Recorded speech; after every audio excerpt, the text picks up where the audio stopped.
Welcome to the new video of NeuroPhilos.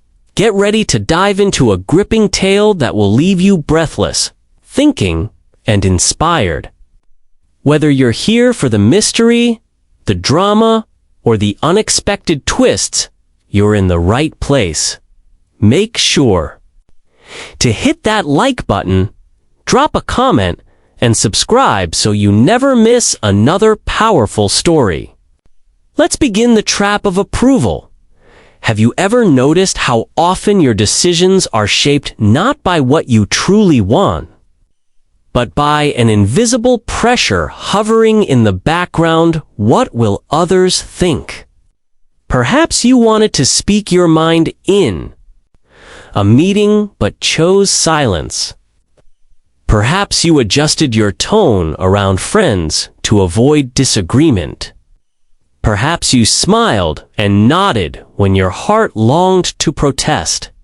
These moments seem small, but together they reveal a powerful truth.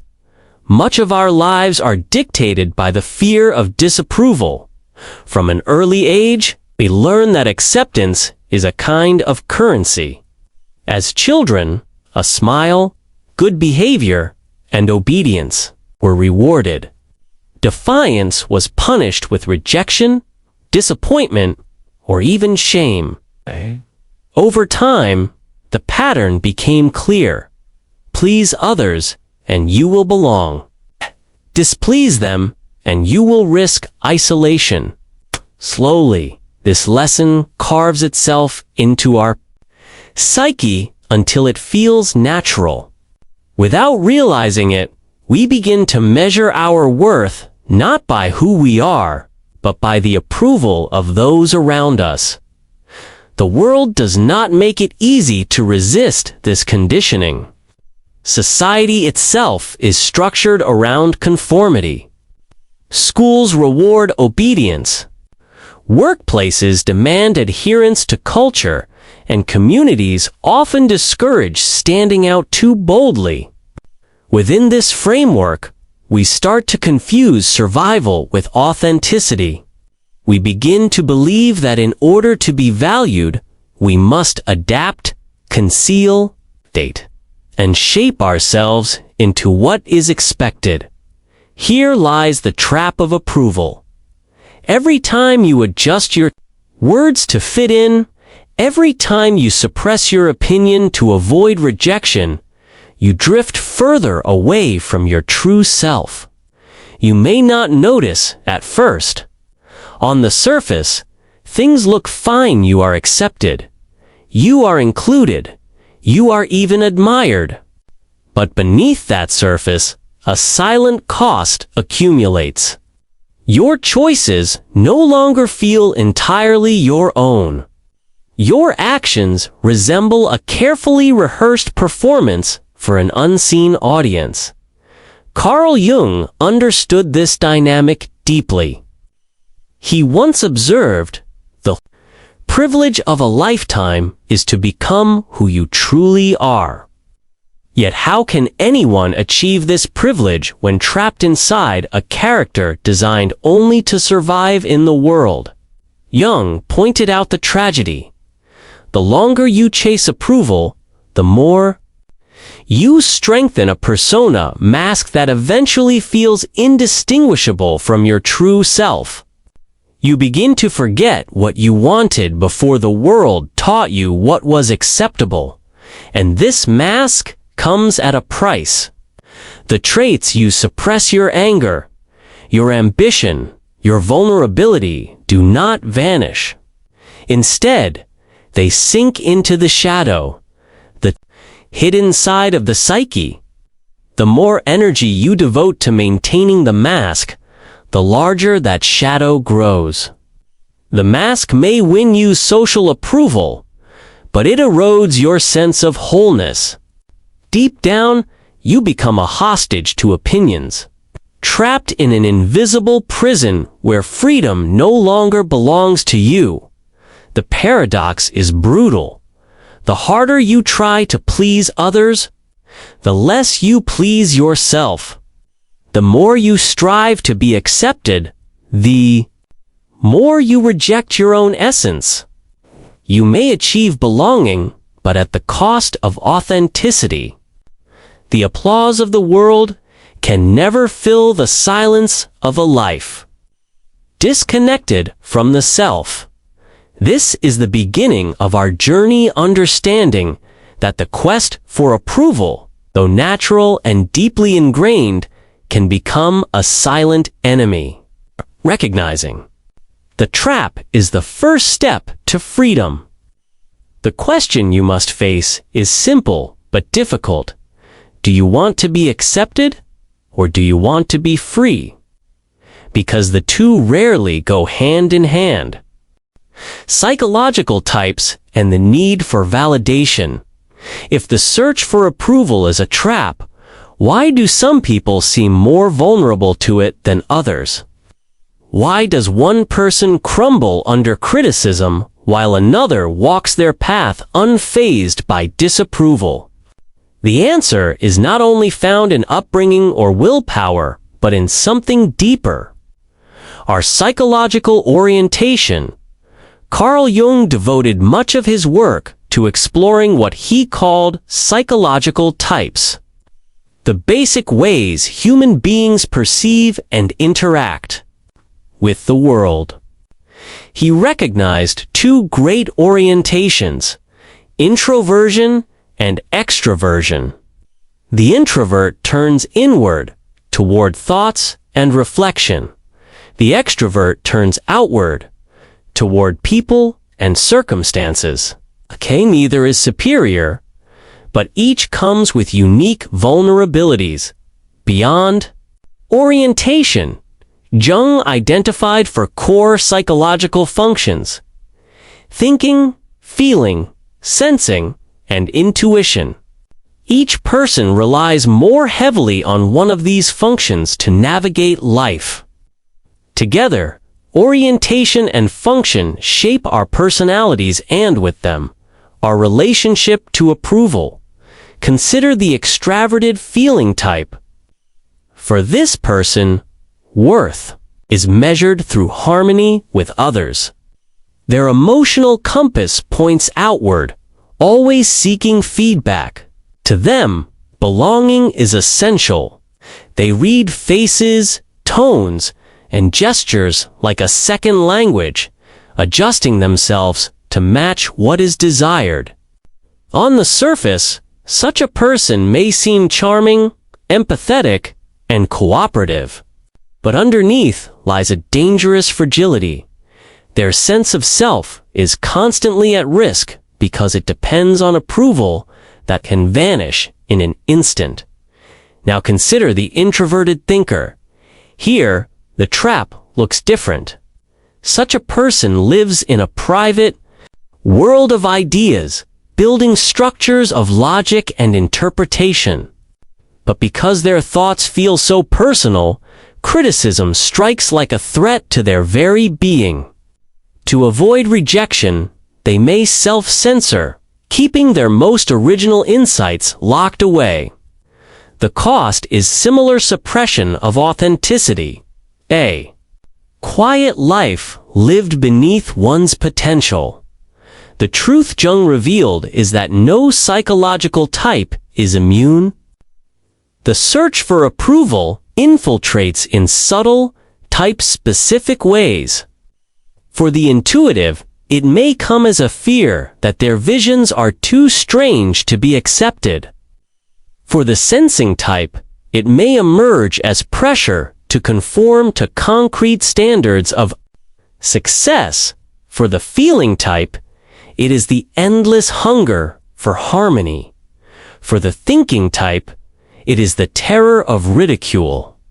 Different masks, but the same prison. Over time, this vulnerability becomes ingrained.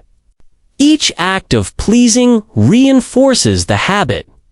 Each silence, each small concession trains the brain to equate approval with survival. Gradually, you begin to believe that you have value only if others say so. This belief takes root so deeply that You may not even notice it operating, but its effects are unmistakable.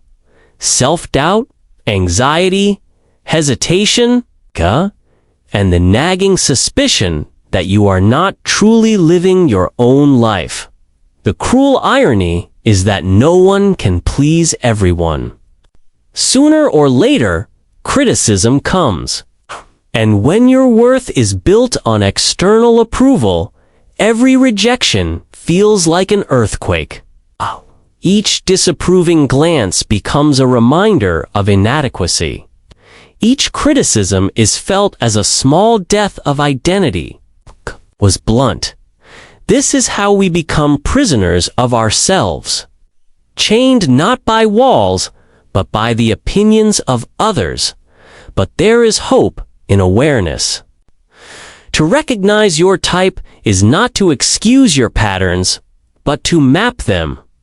When you know the direction of your weakness, you can begin to resist its pull.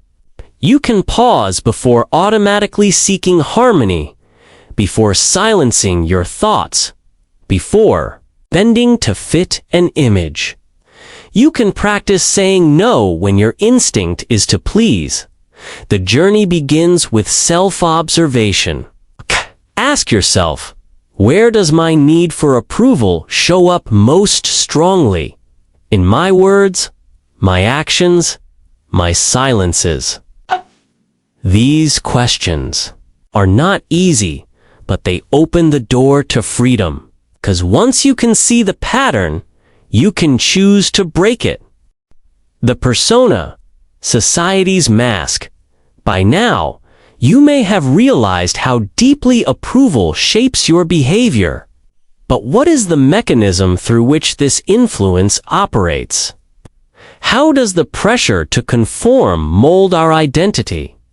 The answer lies in one of Jung's most important concepts, the persona. The persona is the social mask you wear to navigate the external world. From childhood, you learn that smiling earned praise, politeness opened doors, and obedience kept you safe. With every adaptation, a mask began to form a version of yourself sculpted to meet the expectations of family, teachers, peers, and later, society at large. This mask is not inherently bad. In fact, Jung insisted the persona is necessary. Without it, we would struggle to function in community life. Roles give structure. Employee, parent, student, leader. These roles help us operate in the social order. But there is a danger, subtle, invisible, and devastating. The danger comes when you begin to identify with the persona. Instead of recognizing it as a role, you start to believe it is who you are. What was once a flexible mask becomes a rigid identity. And because the persona is shaped by external approval, your entire sense of self becomes tethered to the expectations of others. Think of the countless little compromises you make to maintain this mask. You laugh when something isn't funny. You nod in agreement when you quietly disagree. You remain in relationships long after they have drained your spirit, simply because leaving would disappoint someone. Each of these acts reinforces the persona and suffocates the authentic self a little more. The approval trap and the persona are partners in crime. The more you seek acceptance, the stronger the persona becomes. And the stronger the persona becomes, the more disconnected you are from your core. Slowly, you no longer live for yourself, you live to maintain the character others expect you to be. Ask yourself honestly, how many of your daily decisions come from your true desires? And how many are guided by fear of rejection? have you abandoned because they clashed with the image others held of you? How many truths have you silenced to preserve harmony or reputation? The cost of this repression is profound. When you identify too strongly with the persona, your life becomes a performance. Outwardly, you may seem successful, well-adjusted, admired. Wordly, you feel hollow, restless, estranged from yourself. You may wake one day to the haunting realization that the life you've built does not belong to you at all. It belongs to the mask. True freedom requires the courage to disappoint. Not just to disappoint others, but to disappoint the image of yourself you've spent years constructing. Jung taught that the process of individuation, the journey toward becoming, whole only begins when you understand that the persona is not you. It is a costume, a tool, a facade, useful, yes, but never the full truth. This realization is unsettling. To admit the mask is not you is to admit you have been hiding. It is to admit that many of your proudest achievements may have been driven not by authenticity, but by fear of disapproval. Yet within that discomfort lies liberation. Because once you see the persona for what it is, you no longer need to defend it at all costs. Here is the hard truth. As long as you invest your energy in protecting the mask, you will never know inner peace. Freedom requires truth, and truth requires the willingness to be misunderstood, criticized, even rejected. The persona helps us survive in society, but it is not meant to define us. Your true self waits behind the mask, longing for recognition. And to find it, you must face the very thing that keeps the mask in place: the shadow. The shadow and its power. If the persona is the mask you show to the world, then the shadow is what you hide. It is the dark counterpart to the image you carefully maintain. And though unseen, it quietly governs much of your life, especially your desperate need for approval. The shadow contains everything you have rejected, suppressed, or denied in yourself. It holds the anger you were told was unacceptable, the desires you felt ashamed of, the ambitions that seemed too bold, the fears you buried to look strong. But it also holds parts of your potential, your creativity, your passion, your power that you hid away because someone once disapproved at first glance. It may seem easier to keep these aspects locked away. After all, society rewards the mask, not the shadow. By keeping your darker impulses buried, you maintain harmony. You avoid judgment. You preserve belonging. Yet, what you repress does not disappear.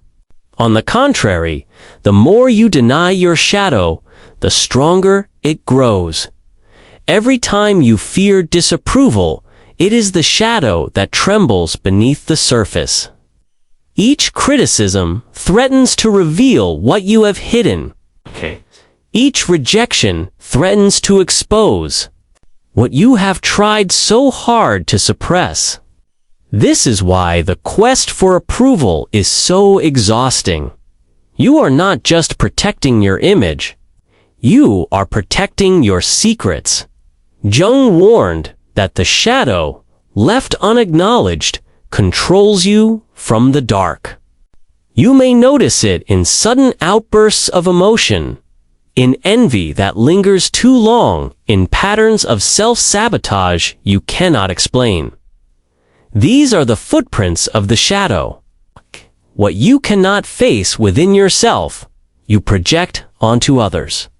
You criticize them for what you deny in yourself.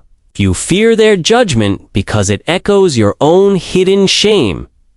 Integration is the key. To integrate the shadow is not to indulge it blindly, but to face it honestly. It means turning inward and saying, "Yes, I see you. I acknowledge you. You are part of me." This process is painful because it requires admitting truths you have long avoided. You must face the envy, the pettiness, the vulnerability, the aggression, all the parts of yourself you were taught to hate. But in doing so, you discover they do not define you. They are fragments of your wholeness, waiting to be reclaimed. When you begin this work, something extraordinary happens. The need for approval weakens.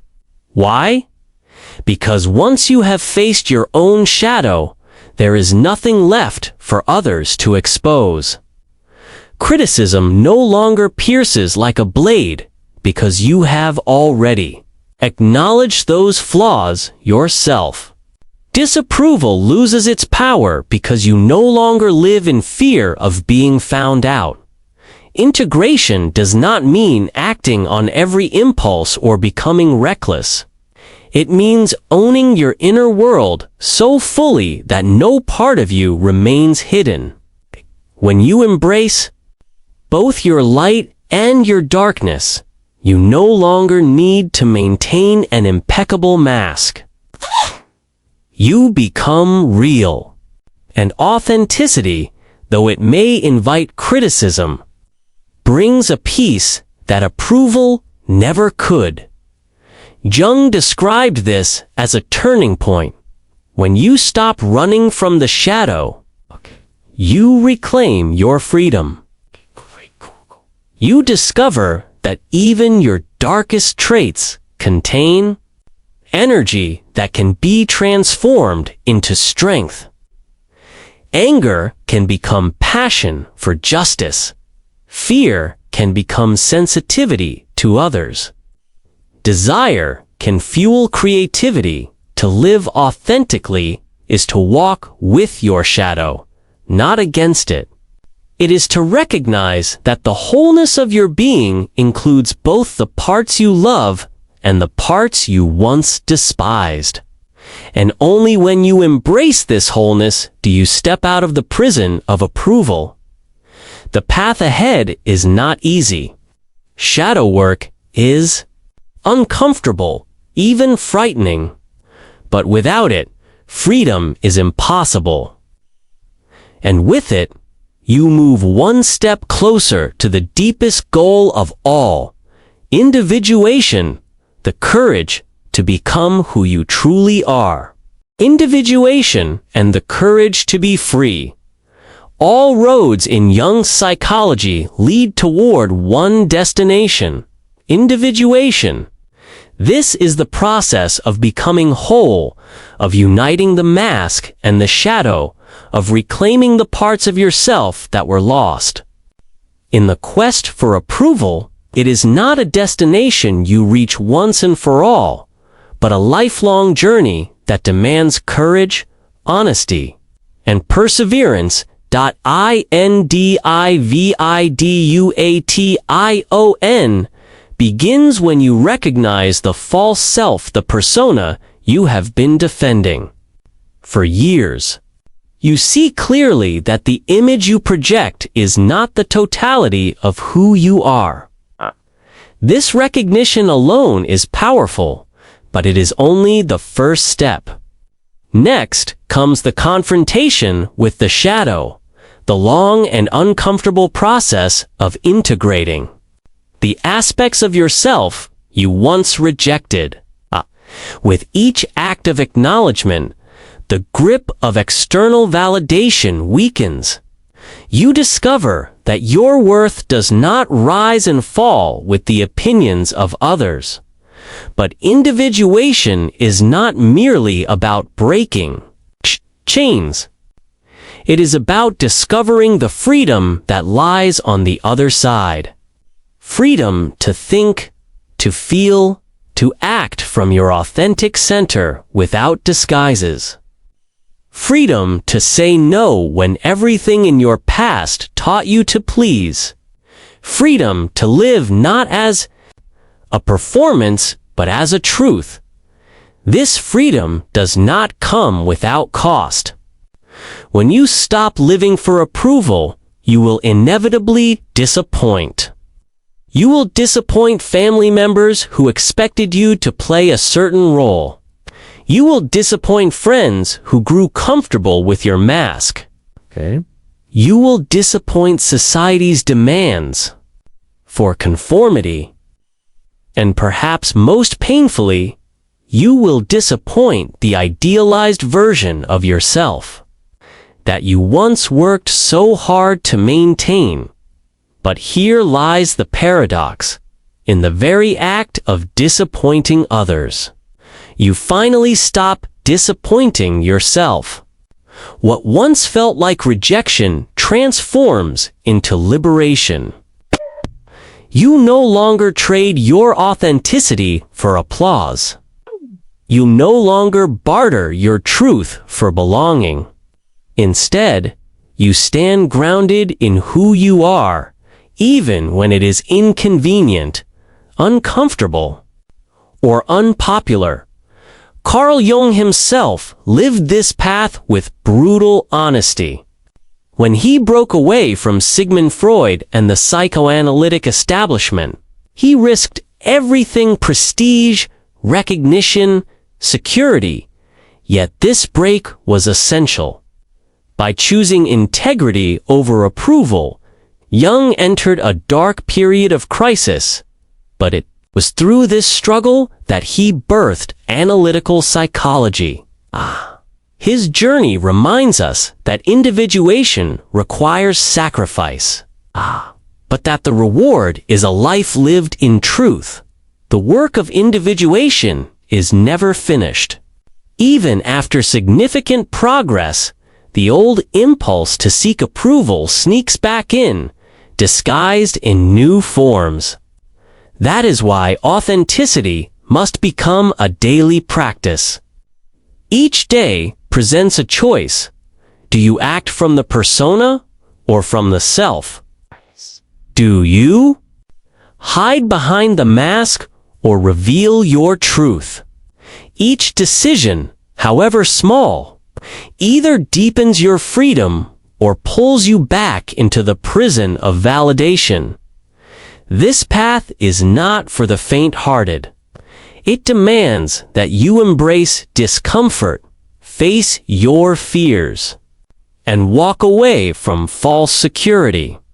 But what you gain in return is immeasurable. You gain an inner peace that no applause can match. You gain a strength that no rejection can shake. You gain yourself. So now, the question is no longer abstract. It is personal. Do you want to be accepted, or do you want to be free? The two rarely walk together. If you have followed this journey thus far, you already know the answer lies within you. The choice is yours, and yours alone. Authenticity may cost approval, but inauthenticity costs the soul. And in the end, only one of these prices is worth paying.